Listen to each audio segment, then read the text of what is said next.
This time, on Basically Detectives, we'll be looking into episode 5 of Making a Murderer, the Steven Avery story. Hey lambs, co-host Rick here. I am currently standing in the recording booth. The rest of my family is upstairs playing Jackbox without me, but that is okay, because that means that I am here with the lambs for some one-on-one time, as we always appreciate. So, before we begin, this is Basically Detectives. Our usual disclaimer: if you're here for all the details about the show, don't. Go watch the show. Please. Watch it with us. Don't make us watch it alone. Don't do that to us. Watch it with us so that you understand all the context. If I was to say, the one guy planted the key, and then the victim came in and tripped, and you're like, what's the guy who planted the key?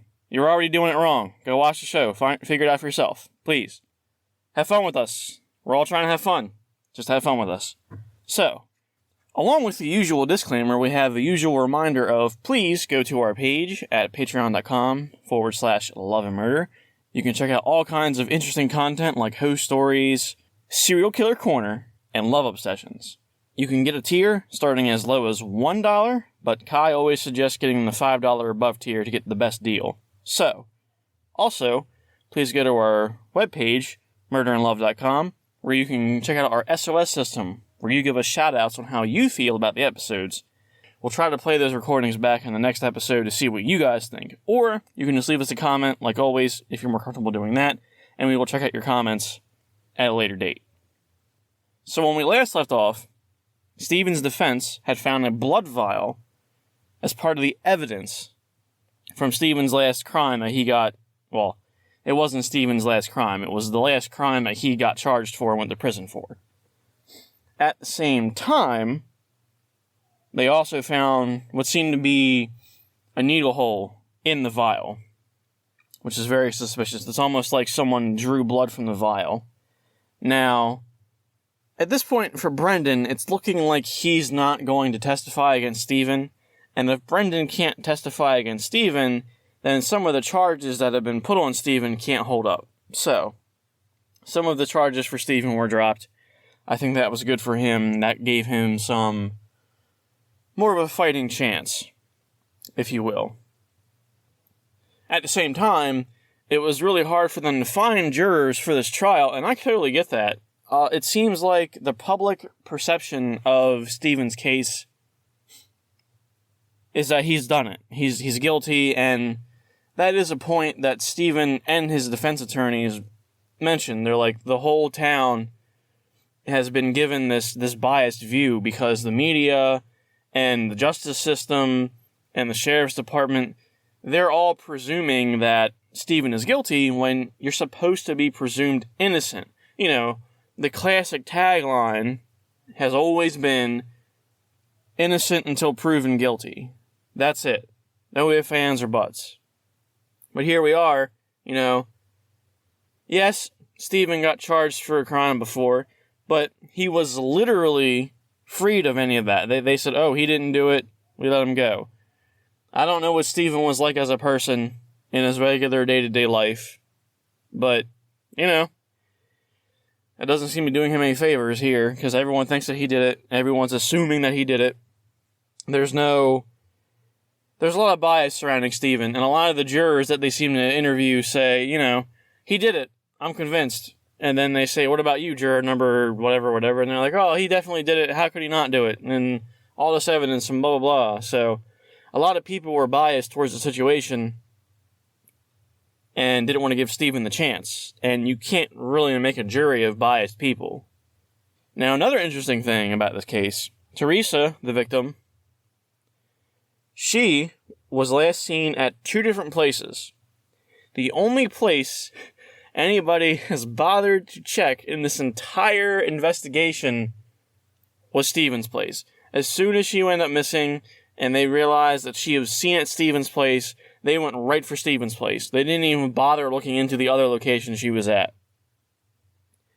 Extra super shady. In the state, they were already looking to put Steven in custody for this. They, quote-unquote, didn't even know what was happening. So Teresa went missing They have no idea if she ran away, got kidnapped, got murdered. They have found no body at this point, or no remains. They have found no body and no remains at this point, and they're already looking to put Steven in custody. I don't... Where are they connecting these dots from? And it's at this point that the episode shows Brendan's brother. He's called to the stand, and he said that Steven, his uncle, Steven, jokingly asked them if, by them I mean, I believe Brendan's brother's name is Bobby. I think Brendan's brother's name is Bobby. I'm just going to call him Bobby. Steve, Bobby's Uncle Steve, Brendan and Bobby's Uncle Steve jokingly asked Bobby and a friend of his if they would like to help him get rid of a body. And Bobby does say on the stand, it seemed like he was doing it in a joking manner. And here's the thing. Bobby wasn't the one who reported, or at least detailed, this event happening. His friend was. So, when officers were asking people about Steven and blah blah blah, Bobby's friend mentioned this joke. But for some reason they have Bobby on the stand to detail it out. Bobby didn't give the official statement. His friend did. Bobby is the one on the stand in the trial. Make sense? No. Now, because of that, I noticed that, and they kind of talk about it later on in the episode, but I noticed this and put it in my notes a little bit before they mentioned this, and I'm not surprised that they mentioned this, but when that point was made, that Bobby didn't make that statement, but he was the one being, talked with, Steven's defense wanted to call for a mistrial. It's denied, and the judge, they were trying to say that the joke being told about, I think they were trying to say, and maybe one of you lambs can clarify this for me, I think Steven's defense believed that Bobby mentioning that joke, but him not being the original person who brought up that detail, that may have skewed the jury a little bit. That may have put an idea in the jury. And the judge denied, the judge not only denied the request for mistrial, but he also did not instruct the jury about the statement Bobby made. Now, what instruct the jury? The jury, like I said before, for those of you who don't know, the jury is supposed to be biased. They're not supposed to have any preconceived notion about the case or the people involved in the case. They're supposed to give an unbiased decision on whether or not they think the person is guilty, using only the valid evidence provided.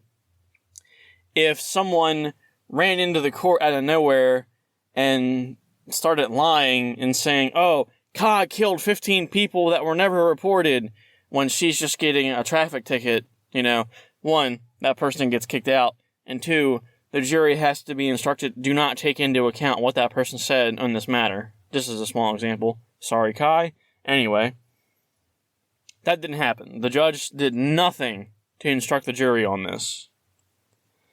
And another thing that kind of handicapped the defense team, and I couldn't really believe, is that the defense team wasn't allowed to point the finger at any other suspects. So the defense team wasn't allowed to do their own research and be like, oh, well, there's evidence to support the fact that maybe this guy did it. And I don't really think that they went into detail on, at least the documentary didn't go into detail, and I don't think any of the interviews in the episodes have said this or not. But there doesn't really seem to be an effort to prove anything else. Like, to me, it seems like they have Steven, quote-unquote, pegged for this crime. They're devoting all of their resources to nailing him for it. And to me, it kind of feels like there's a guy out there who is living his life happily who got away with this.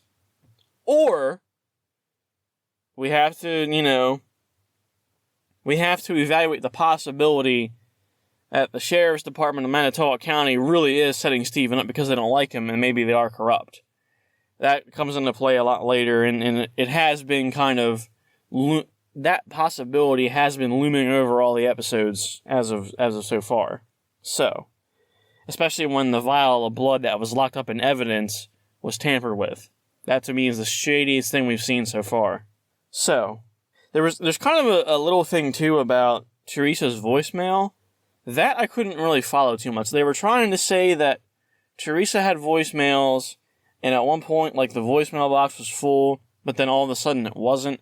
I don't know if they were trying to say that Teresa, quote-unquote, deleted voicemails when she was supposedly dead, or if they were thinking that maybe someone took her phone and deleted them. I'm not really sure where they were going with that. I'm hoping that one of you guys can clarify that for me, because I really couldn't follow that through. And kind of tying back to the fact that they didn't kind of, they weren't allowed to bring in any other potential suspects. The police also didn't investigate anyone who was close to Teresa. And Kai and I both know, you lovely lambs all know, whenever someone gets murdered or killed or disappears, most of the time, it's a loved one. Or at least someone who's very close to them, like a friend or or someone very close to them, like a friend. So, no one looked into that. No one looked into any of Teresa's ex-boyfriends, any of her family members, none of that. Either the Manitowoc Sheriff County Department is setting up Steven, or they're really dropping the ball on this one, guys. I'm not a law enforcement officer. I have no experience doing that. I know for the good ones out there, it must be a hard job, especially when you have the bad ones making you look, well, bad. Now, we also get a little snippet where Teresa's cousin is the one who searched the salvage yard, and she found Teresa's car.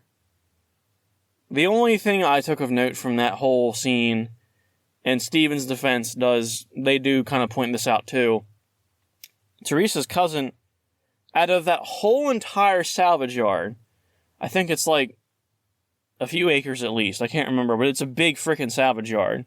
There's gotta be hundreds, if not 1,000 of those cars, maybe more, in that lot. And the way that Teresa's cousin kind of explains it through the little laser pointer thing, she went from one pile to another pile, and then all the way to where Teresa's car is. And even Steven's defense attorneys were saying, it's really iffy that of all this, you found the one thing, you found a needle in the haystack after about 25 minutes of searching. So, but then again, it's like, Teresa's cousin, I don't know. You're looking for your cousin, you're trying to find your cousin. Did the police secretly tip Teresa's cousin off and tell her where they were? What's going on here? I don't want to kind of point the finger at Teresa's cousin. I don't want to say that. It's just a little weird. I think maybe someone kind of laid the breadcrumbs for them and made it kind of clear. Or maybe her cousin is the close family member who secretly killed her. We'll never know. We'll never know, guys. I have no reason to believe that. I'm just saying speculation. We're not going to know. But, yes, so Steven's defense, they point out, you ran around the junkyard for like 5 minutes and then suddenly went on a path that led you right to her car. Little fishy. I'm not sure those details add up, but I don't really have a reason to point fingers at Teresa's cousin, and maybe she got lucky. Her reasoning for how she found the car is neither here nor there. Some people would find her reasoning satisfactory, some people wouldn't. That's just the nature of what she said. But that aside, the whole scenario, this whole entire case, every episode, guys, it gets fishier and fishier. I'm a guy who loves his fish, but this is a lot of fish, okay? I don't even know how to explain how fishy this is. And I guess the last kind of point that I wanted to make to you guys that really threw me off, the sheriff who called in Teresa's license plate. How the heck does this guy know the make and model and year of her car when he's never met the woman? He has never seen her vehicle, but he gives the dispatcher the license plate, and he knows all the information about the car before it's even reported found. And I get what they were trying to say. They were at this point in time, Teresa's car had not been reported as found, okay? So it seems like the sheriff, quote-unquote found her car and was looking at it and said, all right, that's a Toyota, I don't know, a Toyota year, number, you know, and the license plate is 1234567A. And he's just looking at it, and then he says, oh, I better act like I'm calling this in. And then he calls the dispatcher and says, hey, I need you to run this tag. And then she's like, oh, okay, yeah, the tag is missing person, Teresa, blah, blah, blah. And he's like, oh, is it this make and model? Yeah, okay. How does he know the make and model when he's not... He had too much information. That's all there is. He had too much information, and it seems shady. Now, you guys might remember a couple episodes back, I said that I'm not a fan of the Kratz guy, the prosecutor, Kratz. I'm not a fan of him. I'm not a fan of the sheriff who called in the license plate and somehow knew the model. Looking at that guy gives me a bad vibe in my spine. The same with Kratz. Those two, I'm not a fan of those two. There's also the other law enforcement associate. I believe his name is Lenk, Lenk. I think that's who it is. You guys know who I'm talking about if you watch the show with me. I think he has a lot to do with this, though. If the theory that Manitowoc County is setting all this up against Steven, I think he has a lot to do with it. And again, if you guys are watching the show along with us, you know that there's a lot of detail we can go into about what is going on, how many times this dude's name pops up, how he's always everywhere, that whenever something is fishy, this guy was there. You guys know what I'm talking about. I don't want to get into too much detail because I want to encourage people to actually watch the show. So I'm not going to get into too much detail about Link until maybe next episode or maybe the episode after. But again, guys, please watch the show with us. Leave us comments. Let us know what you think. Give us an SOS if you like. Head to our store. Go to murderandlove.com where you can 1, do the SOS system, and 2, check out our store, look at our merch. Maybe buy a friend a nice gift from our store. You never know. Please go in there and look. As I said before, you can go to our Patreon. www.patreon.com/loveandmurder. Again, we have the tiers. $1 tier is the lowest. You can go higher. The higher you go, the more content you have.